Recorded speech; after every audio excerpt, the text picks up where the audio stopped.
B. Collins. Peter B. Collins, news and comments. It's Friday, July 10th, 2020. I've got a boatload of news to comment on today. And as always, you're advised that you can listen to this podcast for as long as you want.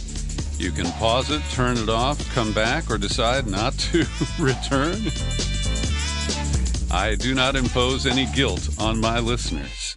And if you do run out of time, for example, feel free to click on the link to the show file of the podcast so you at least grab my headlines and you know what stories I chose to cover today. And we lead with this ongoing controversy that was triggered by the New York Times a couple of weeks back, where in a front-page report they claimed that anonymous intelligence leaks had informed them that in Afghanistan, Russia was paying bounties, cash money, to Taliban fighters, specifically to kill Americans, American soldiers, in a war zone.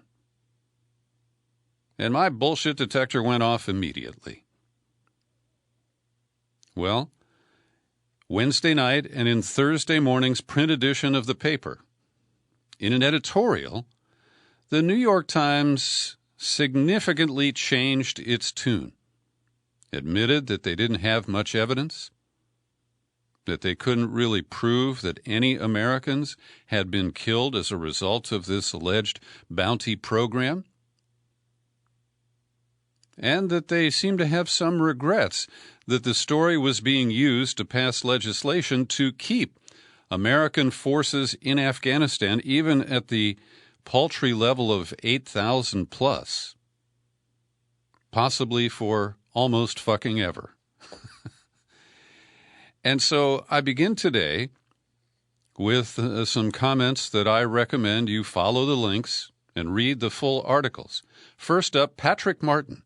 He writes for the World Socialist website, and I want to thank Carl Howard because he often will post links. I don't always visit WSWS. But Patrick Martin appeared on this program twice in 2018 to warn Democrats that party leaders were recruiting former spies and former veterans to populate the new majority that made Nancy Pelosi Speaker for the second time. And it's Patrick Martin's byline under this headline, The Collapse of the New York Times Russian Bounties Campaign. He opens less than 2 weeks after it kicked off a media frenzy with its front-page report claiming that Russian military intelligence had paid bounties to Taliban fighters in Afghanistan to kill American soldiers. The New York Times published an editorial effectively conceding that there was no factual basis for its reporting.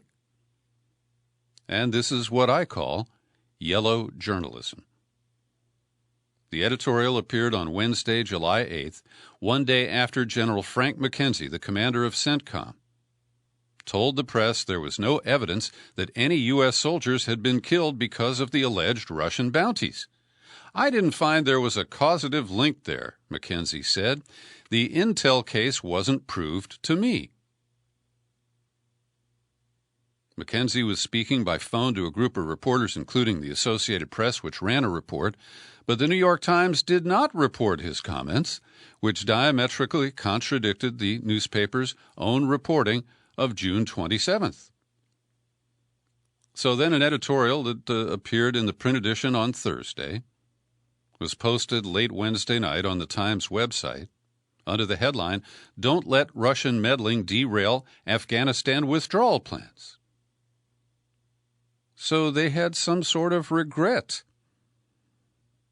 that their yellow journalism was used by Liz Cheney and one of those Democratic spooks in Congress to attach a rider to the must-pass defense authorization bill, the budget for the Pentagon, that essentially ties Trump's hands for almost ever.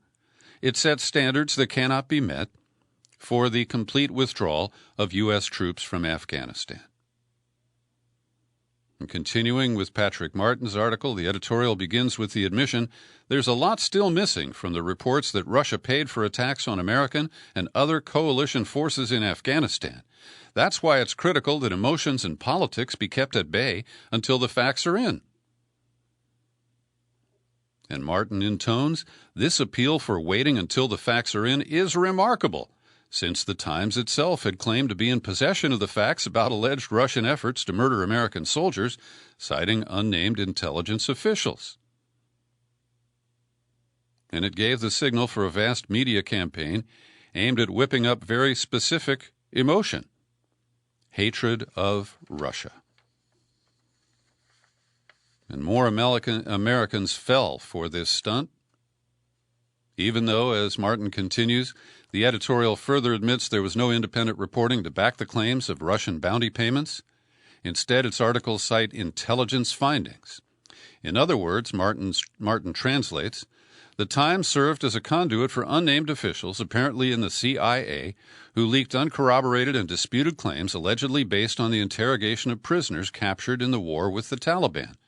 The CIA did not divulge who these prisoners are, where they are being held, and what torture or other mistreatment they may have been subjected to. And then the editorial says, there's the question of the motives behind the leaks and the solidity of the information.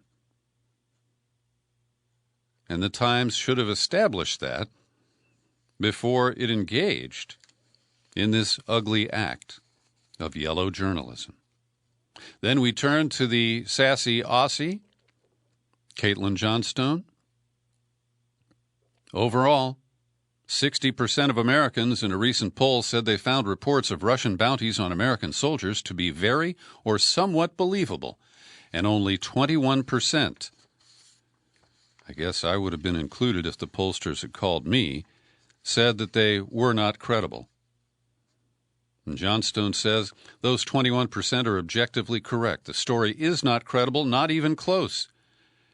And I cited the report of Gareth Porter at the Gray Zone earlier this week that the Bountygate narrative is so utterly baseless that even U.S. intelligence agencies have dismissed it. And similar comments and analysis have come from our friend and colleague Joe Laria at Consortium News, Alan McLeod, publishing over at Fairness and Accuracy in Reporting, FAIR. Back to Johnstone, the story advances no solid facts or verified information. What it does advance is pre-existing imperialist agendas like remaining in Afghanistan, killing the last of the remaining nuclear deals with Moscow, and manufacturing public support for new Russian sanctions. The narrative that Russia paid Taliban fighters to kill occupying forces is now regarded as an established fact in many key circles, despite being backed by literally zero facts.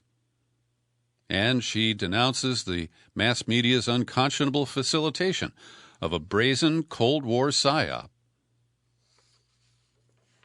And she goes on to say this latest poll is a perfect example of how the plutocrat-owned media manipulate public opinion in the interest of establishment agendas using brazen propaganda campaigns. But it's just the most recent.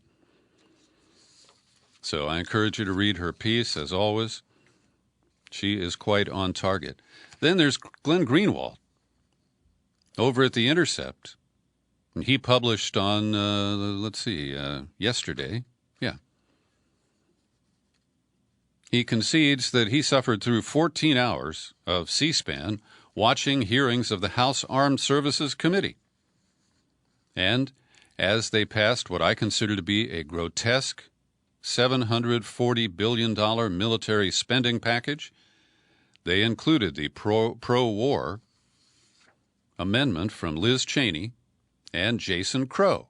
He's the former spy who is nominally a Democrat from Colorado and serves in the House, and the two of them wrote the amendments to block the Trump administration's efforts to bring troops home. And what I didn't know, and that Greenwald informs me about, is that the Democrats, again, this is a House action where the Democrats are in the majority by a big margin, those hawkish Democrats rejected two amendments, one from Congresswoman Tulsi Gabbard of Hawaii, to require the Trump administration to provide a national security rationale before withdrawing from the Intermediate-Range Nuclear Forces Treaty with Russia, and another to impose limits on the ability of the U.S. to arm and otherwise assist Saudi Arabia in its brutal war on Yemen. So these Democratic hawks, who otherwise posture as progressives, who care about the people, they joined Liz Cheney. And, as Greenwald puts it, to ensure that vast resources are funneled to the weapons manufacturers, defense sector, and lobbyists who fund their campaigns. So this is so ugly. So ugly. More from Greenwald.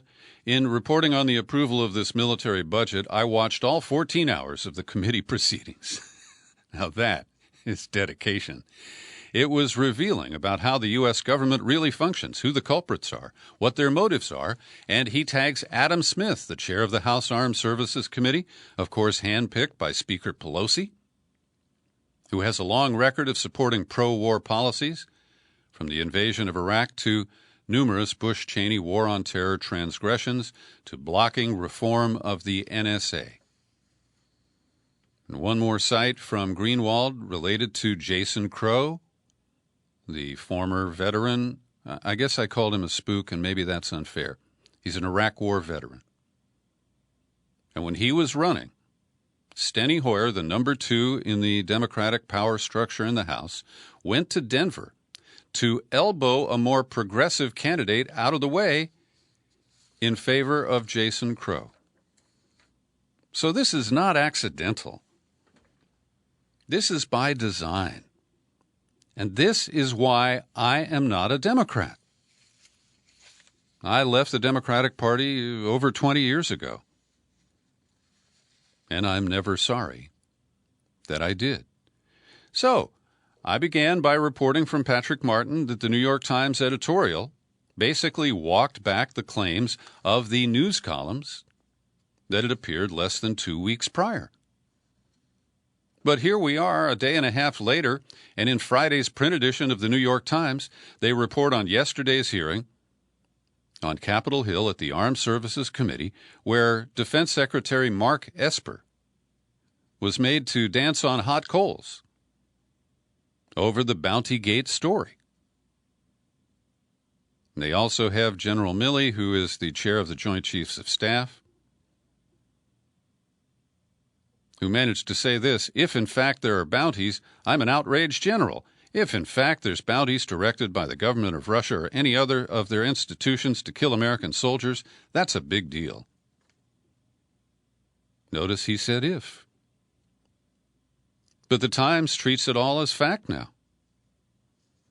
In the voice of the reporters Charlie Savage and Eric Schmidt, based on intelligence that included accounts from interrogated detainees and electronic intercepts of data showing payments from a bank account linked to Russia's military intelligence agency, the GRU, to the Taliban, the CIA concluded that Russia had escalated its support to the Taliban to include financial incentives for killing Americans and other coalition troops. And this is so consistent of the Times. Despite the contradictory information about the 2016 allegations that Russia hacked the DNC, to my knowledge, it has still failed to report that Sean Henry, the top executive at CrowdStrike, a former FBI cyber guy, CrowdStrike allegedly conducted the examination of the DNC servers. And in sworn testimony that wasn't released until a few months ago, Sean Henry had to admit that they had no evidence that anybody remotely extracted, they used the term extra, what was it? I'm sorry, I can't summon it right now. Extirpate, no, I'm sorry. Anyway, they couldn't come up with any actual evidence that any of the data had been removed by Russia or anybody else through remote hacking. In today's New York Times, there's a powerful op-ed under the byline of U.S. Senator Tammy Duckworth, Democrat of Illinois. She was the subject of ugly smears that I reported on earlier this week, coming from Tucker Carlson and echoed, retweeted by one Donald Trump.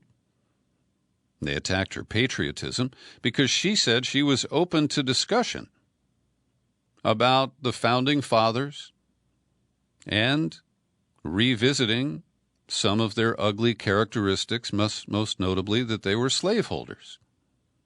She did not say that she wanted to remove George Washington's name or statues or paintings of him. But that's what Tucker Carlson implied. She says, a little over 240 years ago, two of my ancestors put on the uniform of George Washington's Continental Army and marched into battle, willing to die if it meant bringing their fledgling nation inches closer to independence. Centuries later, in 92, I followed in their footsteps and joined the Army. Even knowing how my tour in Iraq would turn out, even knowing that I'd lose both my legs in a battlefield just north of Baghdad, I would do it all over again. Because if there's anything that my ancestors' service taught me, it's the importance of protecting our founding values, including every American's right to speak out. Our founders' refusal to blindly follow their leader was what I was reflecting on the 4th of July weekend when some on the far right started attacking me for suggesting that all Americans should be heard, even those whose opinions differ from our own.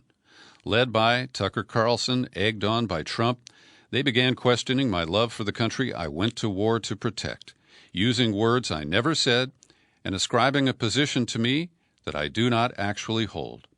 Carlson disingenuously claimed that because I express an openness to a national dialogue about our founders' complex legacies, people like me actually hate America. One night later, he claimed that I called George Washington a traitor, even though I had unambiguously answered no when asked whether anyone could justify saying that he was. Then he argued that changes to monuments of our founders deserve a debate, which somehow was different and more acceptable to him than the national dialogue that led him to question my patriotism. She continues, setting aside the fact that the right wing's right to lie about me is one of the rights I fought to defend, let me be clear. I don't want Washington's statue to be pulled down any more than I want the Purple Heart that he established to be ripped off my chest. I never said that I did. But what I actually said isn't the reason Carlson and Trump are questioning my patriotism, nor is it why they're using the same racist insults against me that have been slung my way time and again, though they have never worked on me. And that's because she is the daughter of Thai and American parents. They're doing it because they're desperate for America's attention to be on anything other than Trump's failure to lead our nation.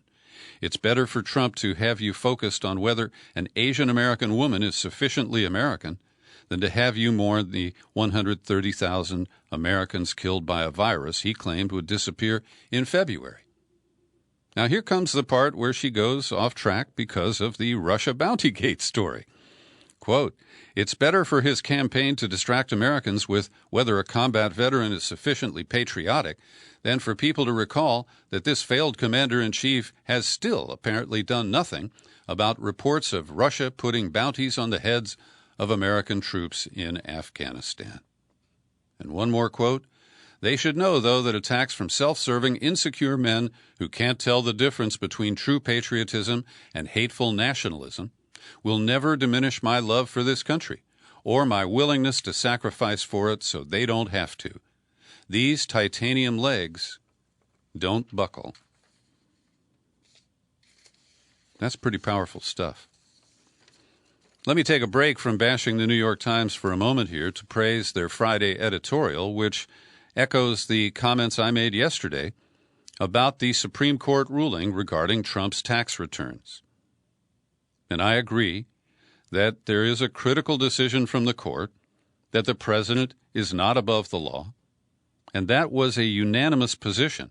Even the Clarence Thomas and Sam Alito, who dissented from the 7-2 decision, joined in that aspect, saying that the president cannot claim total immunity. The Times continues, that's the good news. It's also the bare minimum Americans should expect. The bad news is that Trump has again figured out how to game the legal system to his advantage, to dance along the edges of the law that the rest of us are expected to abide by.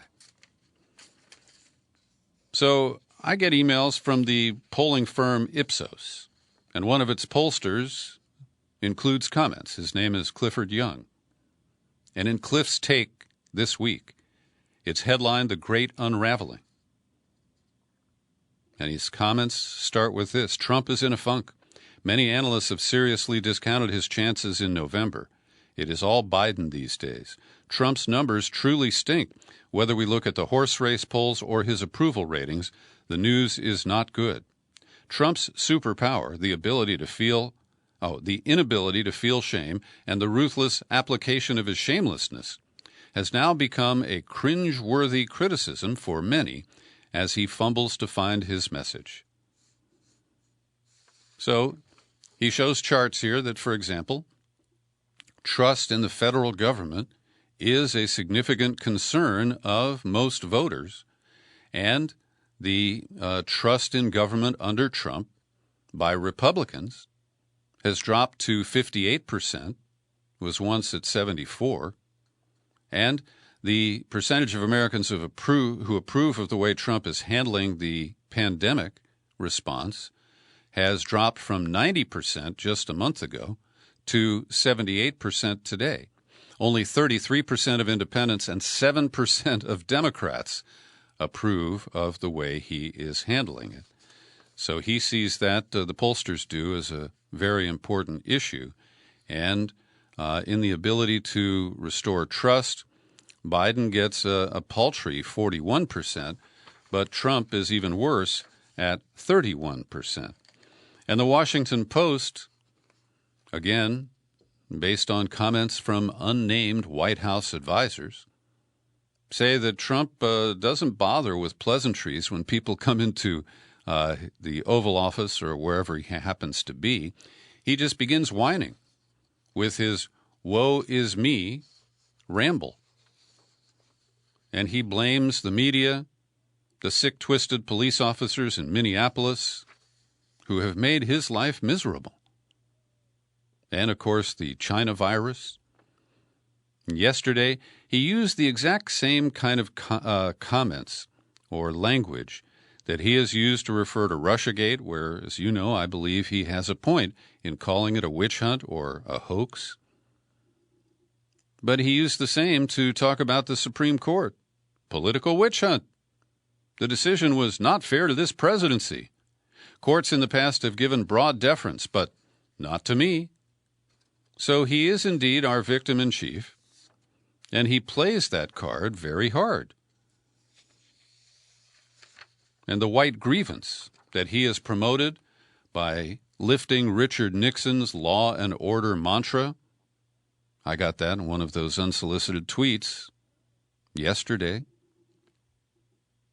And the New York Times interviewed more than 24 suburban voters in critical swing states and finds that their interviews mirrored a poll showing that Republicans were less than half as likely to express sympathy for demonstrators' anger as they had 4 weeks earlier, meaning that Trump's demonization of the Black Lives Matter movement, his racist embrace of Confederate symbols, including the Confederate flag and the statues of Confederate generals,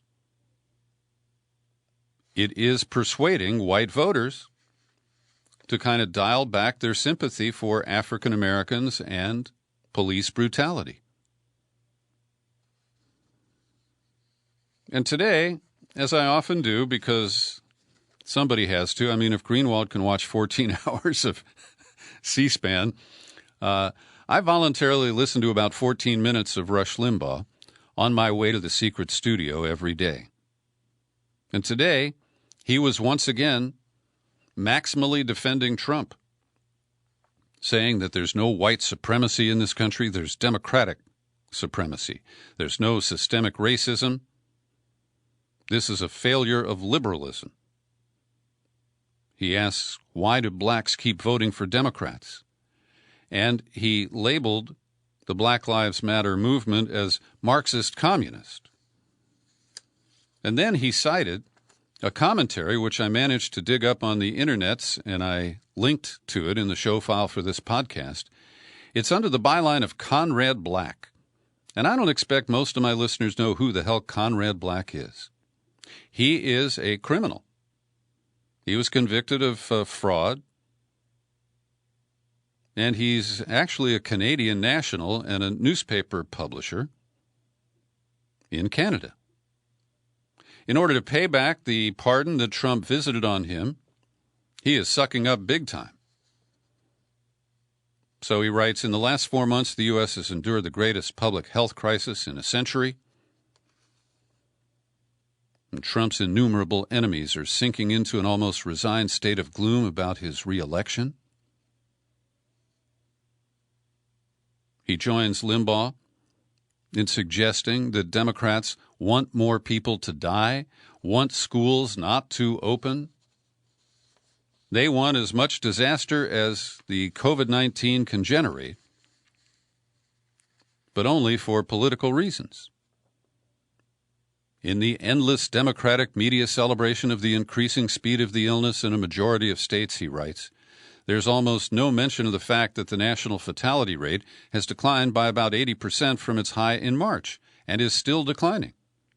Only, Conrad, you and Rush are wrong about that, and it makes you liars, liars. Because while it's true the death toll had declined, it is moving up sharply in recent days. But that would be inconvenient to your blame the Democrats narrative, so really, don't let facts get in the way.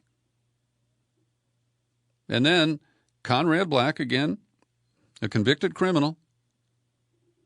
He says the Democrats are crumbling into equivocation and moral relativity, opposite rioters, arsonists, murderers, anarchists, and of partially approving a reduction of police effectiveness and responsiveness. Black Lives Matter, founded by anti-white racists, formerly identified with the murder of white police officers. Democrats are allied with both a pestilence and with black racist extremists. So this kind of language is what is fed to right-wing Americans on a daily basis from Fox News, from Limbaugh, and if they care to, they can get it from Conrad Black. And they believe this shit. Part of the problem is from mainstream publications like the Washington Post that has a column today by Dave Weigel where he desperately twists the facts.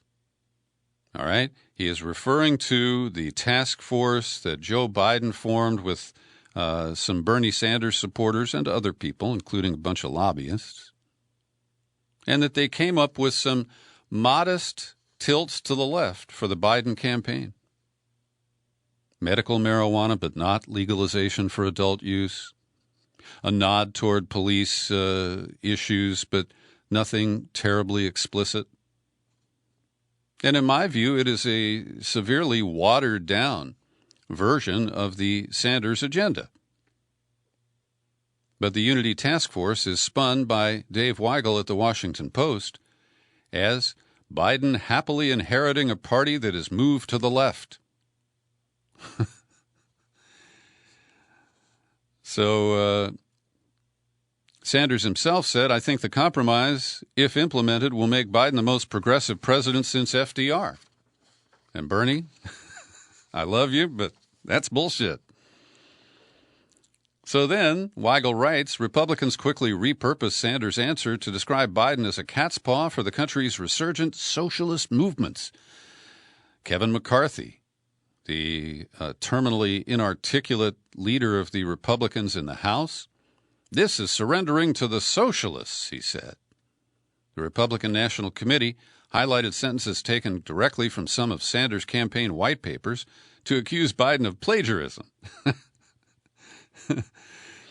And Weigel says the basic Republican critique was right. Biden has welcomed a shift away from the careful politics Democrats deployed for decades to mollify suburban voters.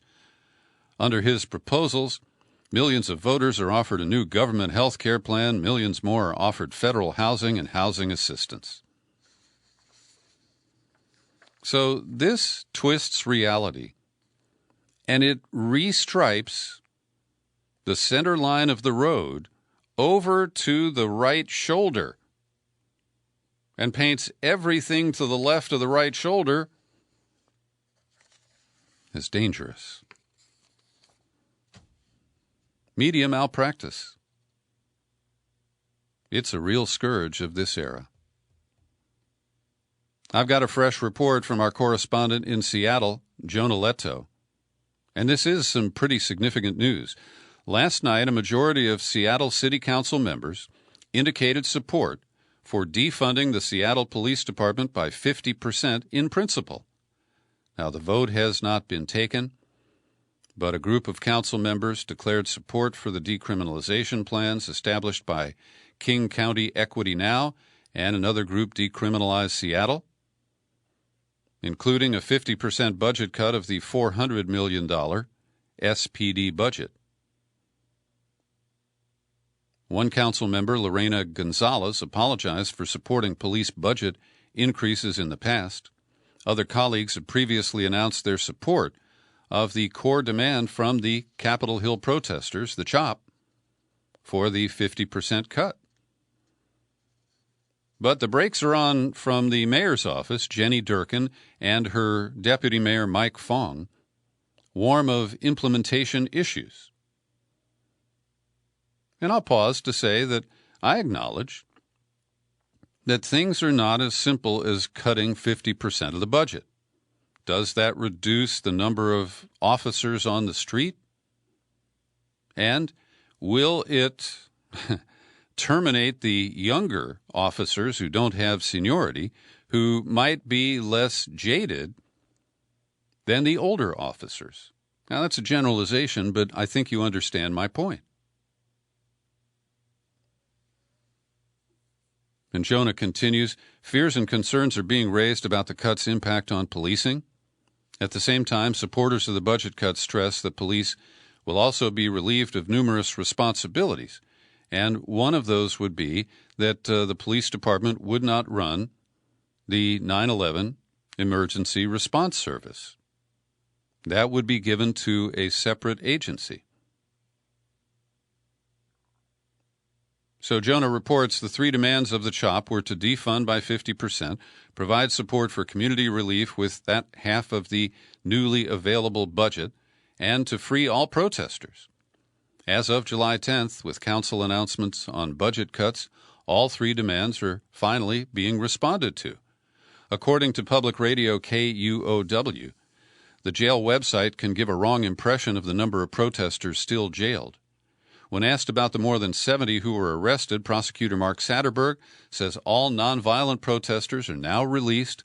Only 20 remain in custody, including the two drivers who drove into crowds of protesters.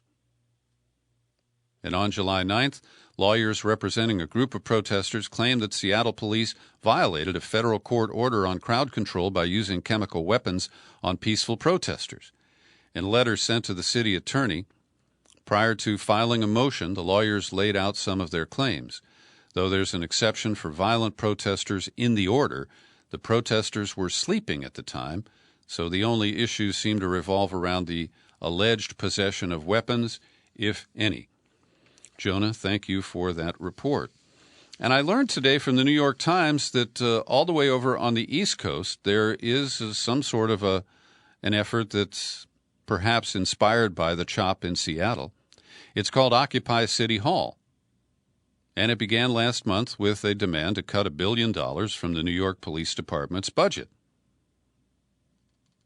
Now, keep in mind, this is the report of the New York Times. They say the number of protesters in the past week has dropped off sharply, and those who've remained are caring for dozens of homeless people who are drawn to the compound for its free food, open-air camping, and communal sensibility. On recent nights, about 100 people have slept in tents on the ground in the park. They call it Abolition Park. So, honestly, this is the first I have heard of the occupation next to City Hall in New York City. In a report from the Los Angeles Times, universities are reviewing the role of campus cops and local police who are authorized to come on campuses. In Minneapolis, at the University of Minnesota, there's been a demand that the school end its relationship with the Minneapolis Police Department. At the University of Southern California, activists have mobilized to dissolve the college's Department of Public Safety, which they say over-polices black and brown students and community members. And this becomes a complicated issue. If you've ever been to USC, it's located in downtown Los Angeles in a neighborhood that's kind of sketchy. And so how do you protect students from incursions by locals? How do you keep the campus for the students and the faculty? Those are complex issues. And I do understand the motivation to reform the role of campus cops and cops on campus. At Johns Hopkins in Baltimore, they've announced a 2-year hold on plans to create a campus police department, saying they would wait for pending legislative efforts to advance police reform. And activists say they don't want it on hold, they want it to be completely canceled. Meanwhile, Salt Lake City, which is not considered a hotbed of activism, is under a state of emergency after the governor, Gary Herbert of Utah, declared that when protests erupted after authorities said that the fatal police shooting in May of a 22-year-old man was justified. Now, the dead man, Bernardo Palacios Carbajal, apparently was using a gun to rob people in a hotel room or in hotel rooms at a local hotel. So when police officers arrive, they saw a man identified as Palacios Carbajal searching through bags that he was holding. When he was ordered to show his hands, he fled across a parking lot, through an alley, across another street. As he was running, he fell 3 times, each time dropping and retrieving an object. And once again, the cops claim it was a gun. And I don't have confirmation of that, but that is the, again, claim of the officers. And here's where it goes sideways. Officer Kevin Fortuna and perhaps a colleague, I'm not sure, it looks like both officers fired at him 13 to 15 times. He was shot in the back, all of those bullets. And so he may have at one point posed a threat to the officers.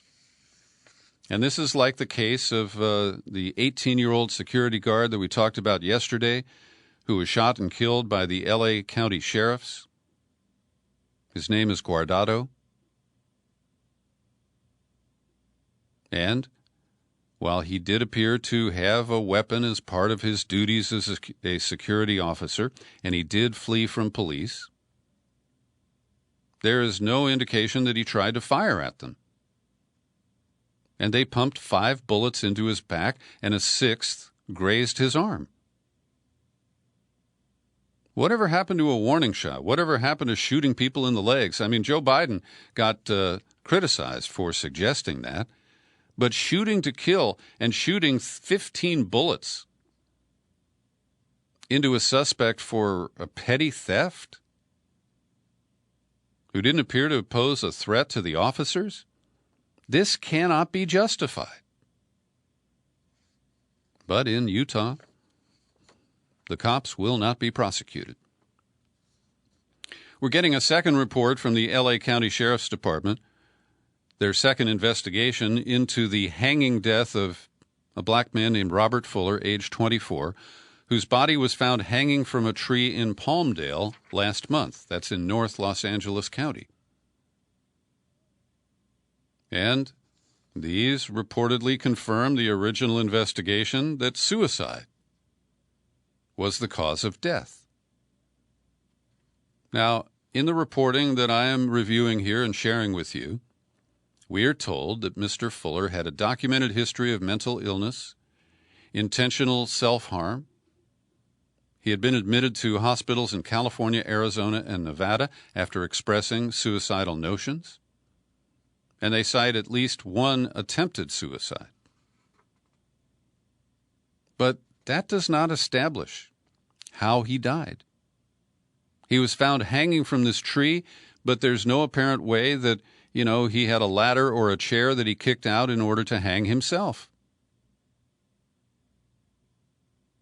So I consider it to be suspicious, and the fact that he had a history of mental illness is not proof that he killed himself. Today I'm releasing a fresh, in-depth interview podcast for my subscribers, and we're blaming this one on our loyal listener and subscriber, Abby McMillan in Maine. She tipped me off to an article in the Press Herald, and it's got a Sunday edition too, under the byline of Colin Woodard. And Woodard is an author of several books, one of which analyzes the difference by region of American populations. And so he applied that lens to the reaction in various parts of this country to the COVID pandemic. And it is fascinating. He wrote the book called Nations, and he divided America and its border territories into 11 nations with different names like Tidewater on the East Coast, the Deep South, El Norte along the Mexican border, the left coast, the far west, Yankeedom, Greater Appalachia. And in a fascinating discussion, he ties the history of these regions to the culture and the politics of the response to COVID-19. And in this excerpt, I asked him that if Trump had provided adequate leadership, if these regional differences would be as clear as they are. Here's Colin Woodard. The states and even municipalities have been left to themselves, even explicitly by President Trump and others have basically said, you deal with it. You take the lead and maybe we'll back you up. And that's meant it's been sort of a perverse experiment and laboratory of federalism under horrific conditions. If the federal government had taken the lead in procuring masks, in setting policy, in controlling borders, in making sure that the CDC was properly resourced and was getting out tests and relocating them and using the infrastructure of the federal government to have a robust response to move equipment and supplies and use the defense authorization, the Defense Act to procure and convert companies over to produce the things was needed. Yeah, you'd have a very different environment. Would you still see the regional variations? Absolutely, but they'd be greatly muted. And the outcomes, there have been many studies out there that look at what the outcomes would have been if social distancing had been practiced earlier, if we prepared and started taking action a month earlier when experts were saying we needed to, how many fewer deaths there would have been and how much less spread. That's reporter and author Colin Woodard. I invite you to listen to the full podcast. I think you'll find it very interesting. It's available today for subscribers at peterbcollins.com, iTunes, TuneIn, Spreaker, Stitcher, and just about anywhere else that you find my podcasts. Here's today's COVID-19 update, edited by Linda Lewis. And I want to spend a little extra time on some of the data today. We always cite the top-line numbers that the U.S. has 3.1 million total cases and almost 133,000 deaths reportedly linked to the virus. Worldwide, we're at 12.2 million cases and 555,000 deaths. So we have soaring infection rates in Texas, Arizona, and Florida. This is pushing deaths from the disease back upward. But Rush Limbaugh, who lives in Florida, hasn't figured that out, and Conrad Black doesn't want to acknowledge this disturbing data. In Texas, where hospitals are being swamped by a wave of patients, the 7-day average of deaths hit 46 a day this week, more than double the daily average in mid-June. The average daily death toll in Arizona has more than doubled in the last month. In Florida, another state where infections are skyrocketing, the daily average of deaths has jumped 60% in the last 2.5 weeks. And California is not unscathed. We had a recent record high of 149 fatalities this week. Oh, I'm sorry, that was on a single day, on Wednesday. And let me add a few more figures here. In Texas, officials announced 119 deaths Wednesday, surpassing a daily record for deaths that the state had set only a day earlier. In Arizona, more than 200 deaths announced already this week.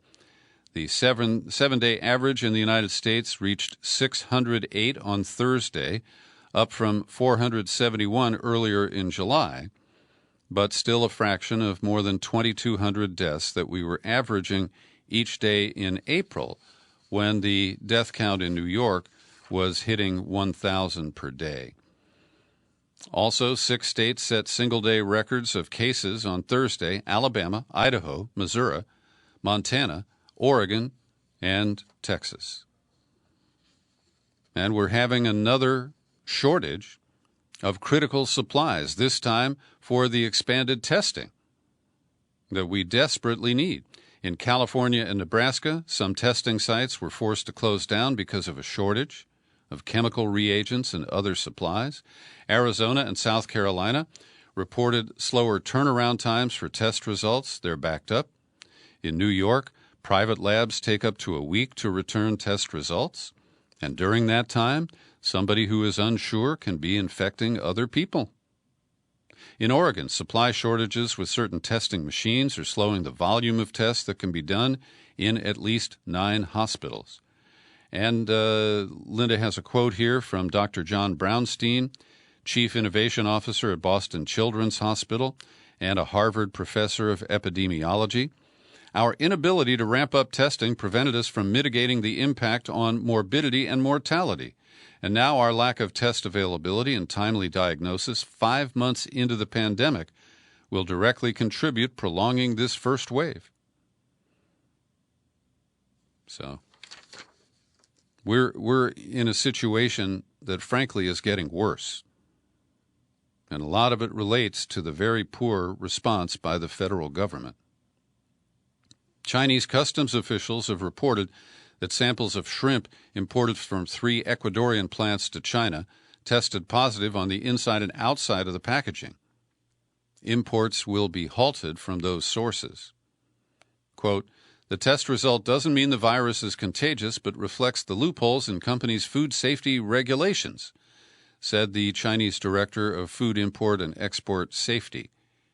Customs will further strengthen control of the origins of imported cold chain food. The Trump administration has agreed to invest more than $500 million in a small firm that makes an injector for vaccines. This syringe device, made by Apoject Systems, has not yet received federal approval, and the firm doesn't have a factory to manufacture it in. Well, those are just minor details. The company founder, Mark Koska, had been focused on creating a low-cost pre-filled syringe to reduce the need to reuse needles in the developing world. Reluctantly, it has become a federal government contractor, receiving a no-bid deal from the Defense Department, promising $138 million for production of 100 million devices by the end of the year. The AP says, these amounts are more than double the per-syringe cost the government is paying other companies for the same work. And I'll add here that Mid-Press reported the other day that AstraZeneca, which got a $1.2 billion contract to develop a vaccine, Moderna TX Incorporated was awarded $550 million to develop a vaccine, Merck and IAVI got $38 million, Sanofi's Protein Sciences got $30 million, and a subsidiary of Johnson & Johnson got almost $500 million. So we don't have a vaccine. And frankly, I'm quite skeptical that we will have one anytime as soon as Trump or even Fauci has suggested. But we're already dishing out massive amounts of money to companies who are either, unproven or have proven that they are not worthy of this kind of confidence. And as Trump is pressuring schools to put students back in the classroom no matter what, he said that in Germany, Denmark, Norway, and Sweden, and many other countries, schools are open with no problems. The Democrats think it would be bad for them politically if U.S. schools open before the election, but it's important for the children and families. May cut off funding if not open. That's his threat. But Linda reports that most of those countries waited for infection rates to fall before reopening their schools, and apart from Sweden, reopened carefully and gradually. In Germany, the federal government said last month that teaching should return to normal in late August or early September, but only if infection rates remain low. And a new cluster of infections emerged in a meat plant in Getterschlow in the western state of North Rhine-Westphalia last month. And the first thing they did was shut down schools and daycare centers. Norway gradually eased restrictions beginning in April, but with a new set of restrictions. Younger kids have been divided into smaller groups while high schools implemented social distancing measures. So Trump is again being quite reckless in demanding that schools open because of his edicts. And it may be safe in some areas of the country to do that. But forcing the issue puts students, their parents, and faculty at risk. But he doesn't care. He is solely focused on his own political future. And we learn that Dr. Fauci has acknowledged that he has not briefed Trump in 2 months. He last saw him on the 2nd of June. So he has been exiled from the inner circle, the so-called task force, and it's led him to be a little bit more courageous in his media appearances. He did say that some states may have to shut down or shut down again. And then he kind of softened that. He was asked to respond to Trump's claim that 99% of COVID-19 cases are totally harmless. And Fauci, in an interview with the Financial Times, said, "I'm trying to figure out where the president got that number. What I think happened is that someone told him the general mortality rate is about 1%, and he interpreted, therefore, that 99% is not a problem when that's obviously not the case." And Fauci has, he didn't say this, but reportedly been blocked from national TV interviews. So this of a guy who wasn't perfect and who was cowed by Trump in way too many instances is still a pretty stunning repudiation of science and the effort by Trump to pump the blue sky, regardless of how many people get sick and how many people die. A new investigation by the New York Times and the Marshall Project shows that ICE, Immigration and Customs Enforcement, has become a major spreader of the coronavirus. Some of it is by transferring immigrants who are being detained from one facility to another across the country. But the biggest factor is deportations of more than 40,000 immigrants since March. And with little concern for what kind of impact can occur when those people are returned to their native countries, ICE has become a global spreader of the virus. ICE has confirmed that 3,000 coronavirus detainees in its detention centers, that's a fact today. And in this report, they say they tracked 750 domestic ICE flights since March, carrying thousands of detainees to different centers. including some who said they were sick. El Salvador and Honduras have accepted more than 6,000 deportees since March. And that has spread the virus to those countries. The White House is continuing to press for authorization from the FDA for the controversial drug hydroxychloroquine. And I'm still conflicted about this. I hear from sensible people that this widely used drug for malaria and for other conditions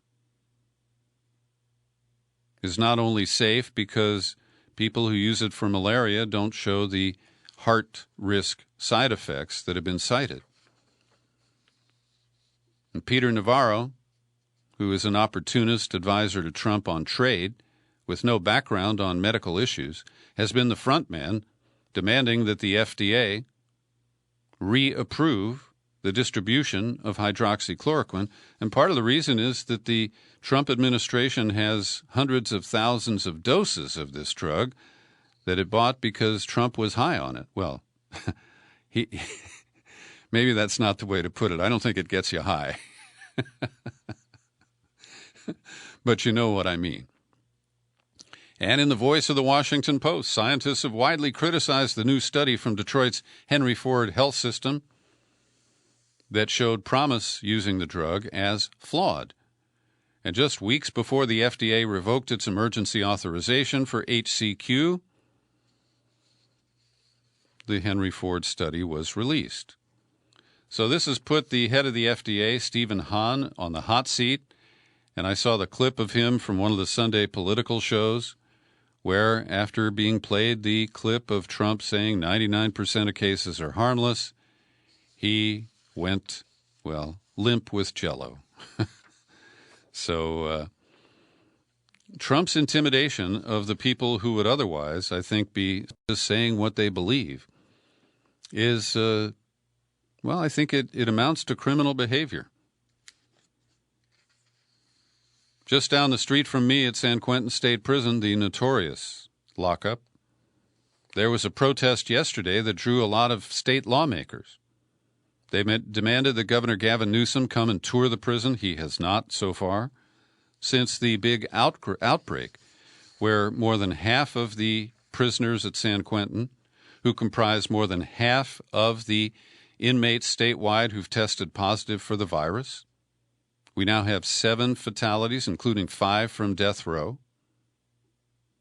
And I'm very glad that my Assembly member, Mark Levine, has called this nothing short of the worst health screw-up in state history. It's not acceptable to treat the people in our care and custody so carelessly, with such destruction to their health. And Newsom appears to be ready to thin the population at San Quentin. But it's clear that he's really Willie Horton in there, who will be released and commit some gruesome crime. And I do understand the importance of protecting public safety. But the group that I advocate for are called lifers. They were sentenced to 7 to life, 25 to life, whatever the court issued. And many of them have served beyond the minimum stipulated time and are being held back by the parole board. Many of these are men who served more than 25 years and who are in their 50s, 60s, 70s, or in a few cases, their 80s. The rate of reoffending by life prisoners is less than 1%. In fact, there is a single case of a life prisoner who was released who committed another crime, and it's because he got in an altercation with his mom. She produced a gun, and he killed her, he claimed, in self-defense. Otherwise, the track record of releasing lifers is almost spotless. There are many other nonviolent offenders, people who've served more than half their sentences, people who have pre-existing medical conditions. And the release of these individuals so far has included thoughtful planning so that if they need a quarantine, they get a hotel room and there are efforts to assist them in reintegrating into their communities. I have a little good news related to people in prison. In Connecticut today, a judge has dismissed the murder charges placed against two men who spent 30 years behind bars on a false conviction. Ralph Birch and Sean Henning were released about a year ago, but today was when they were formally exonerated. They had been wrongfully convicted of murder based on the testimony of the world-famous forensic scientist Dr. Henry C. Lee. And the pivotal evidence was a towel that had stains on it. Dr. Lee said they were blood stains that matched the victims. But on further review some 20 years later, a laboratory said, well, this towel has never been tested for anything, and the stain on it is not blood. It's some inorganic former liquid. That's the kind of wrongful conviction that has occurred in our courts far too often. And I want to commend Centurion, one of the longest-running agencies that fights for innocent men in prison, for another success. Well, we're learning more about the reported fires in Iran at the Natanz nuclear facility. This occurred a couple of weeks ago, but new satellite imagery shows far more extensive damage than was previously reported.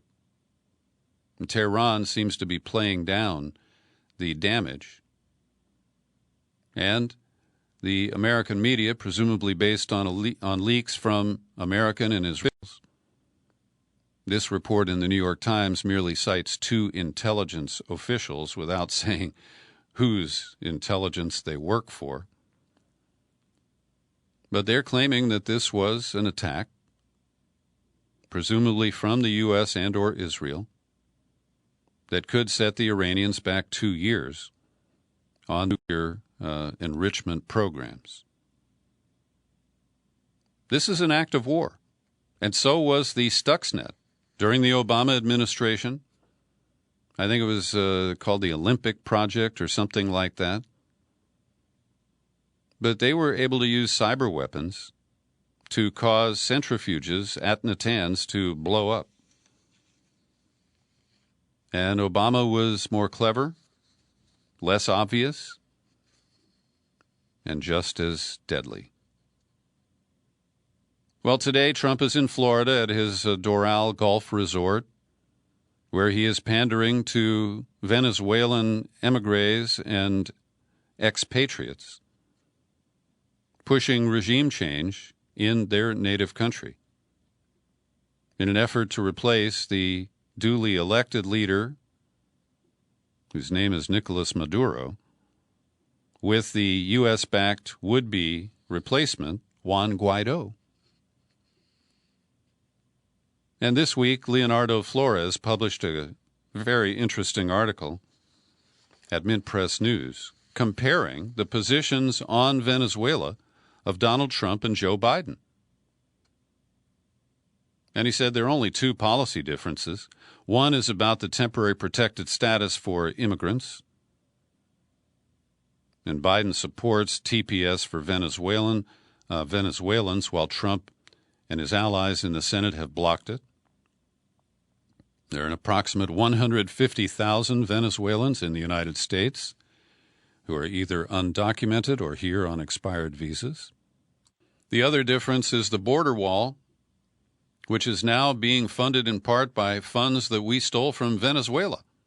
The Trump administration has diverted $600 million in assets stolen from Venezuela to build the border wall with Mexico.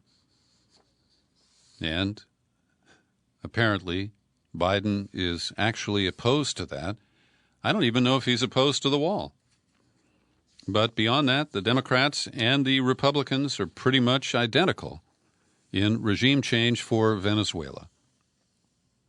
Now, I don't typically cover weather events or natural disasters, But I was talking to a colleague in New Jersey today, and they have battened down their hatches as Tropical Storm Faye has been dumping rain with 50-mile-an-hour winds.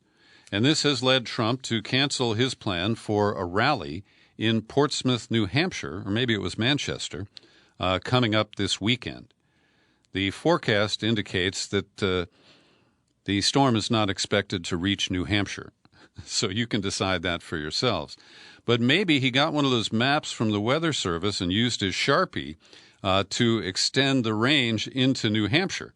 An Inspector General's report from last year in the aftermath of Hurricane Dorian, where he used a Sharpie, or somebody did, to extend the diagram that he used to include Alabama, leading forecasters to say, no, Alabama, you are not in range of Hurricane Dorian. Well, then they all had to submit to Trump's fantasy, and an unsigned report was issued saying, oh, yeah, he was right, he was right. And the Inspector General has criticized the weak spines of those government employees. The judge who wants to sentence Michael Flynn to prison, Emmett Sullivan, has made an unusual appeal to the appeals court that has told him that he can't sentence Flynn because he must accept the Justice Department's decision to withdraw the charges that Mike Flynn lied to the FBI. Now, as you know, I modified my position under the suasion of Scott Ritter, and I think that there is a technical legal basis to dismiss those charges. I still believe that the appeals court jumped the couch or the shark or something by essentially shutting down the presiding judge's trial before it was complete. After all, an appeal is not something that occurs in the middle of a proceeding. And this is such an unusual case where Judge Sullivan has to appeal to his own appeals court, begging them to hold another hearing with the full appeals court panel. It is weird. At the LA Times, David Lazarus notes that this week, the Consumer Financial Protection Bureau declined to protect any consumers because it's more important to protect predatory lenders. And under the Obama administration, this agency, which was dreamed up by Elizabeth Warren, required payday lenders to reasonably make sure that low-income borrowers can repay their loans, with the interest rates that can be as high as 400%. And Lazarus informs us that more than 80% of payday loans end up being rolled over into a new loan, and the ultimate interest rate can be, yes, 400%. Where people like you and me who have a credit card, you need a little extra cash, you just pay the minimum, and your interest rate is going to be 20% or less. 12% of black Americans use payday loans to make ends meet. 6% of Latinos, 4% of white people. So this has deep racist implications. Also, the Trump administration and allies in equity, private equity funds have managed to squelch a bill that's been running around in Congress that would try to eliminate the problem of 4 out of 10 emergency room visits resulting in massive surprise billing, out-of-pocket expenses for the person who went to the ER. 2 attempts to pass legislation fell apart after last-minute negotiations between and within the parties. There are no active negotiations about including the surprise billing language in a must-pass bill like the next COVID aid package, which is expected to pop up in the next month or so. It is so ugly to see the way the rich impose their will on the little people. And finally today, an entity that pays absolutely no taxes at the local, state, or federal level, the Roman Catholic Church in the United States, they use special and unprecedented exemption from federal rules to garner somewhere between $1.4 billion and $3.5 billion in bailout funds. Now, this is deeply offensive. For them to be at the trough, taking taxpayer money when these religious entities are totally exempt from paying taxes, and when the church sits on the most valuable real estate empire in the world that is once again tax-free, I'm sorry, this is simply immoral. And I'll just ask, what would Jesus do? I believe he would throw them out of the temple. Thanks for listening to my daily news and comment podcast. Feel free to share it with your Catholic bishop. You'll find it on YouTube. I'm Peter B. Happy trails to you until we meet again. Happy trails to you. Keep smiling.